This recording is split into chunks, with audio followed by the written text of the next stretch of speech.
தம்பி நான் படித்தேன் காஞ்சியிலே நேற்று, அதை நான் உனக்கு சொல்லட்டுமா இன்று? என்றும் நல்லவர்க்கு வாழ்வு வரும் நாளை, இது அறிஞர் அண்ணா எழுதி வைத்த ஓலை. தம்பி நான் படித்தேன் காஞ்சியிலே நேற்று, அதை நான் உனக்கு சொல்லட்டுமா இன்று?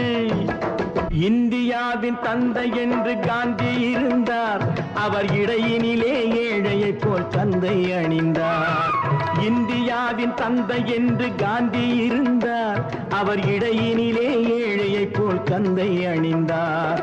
ஏணியாக தாழ்ந்தவர்க்கு உதவி புரிந்தார், இன்று இயேசுவோர்கள் அவரால் தான் பதவி அடைந்தார்.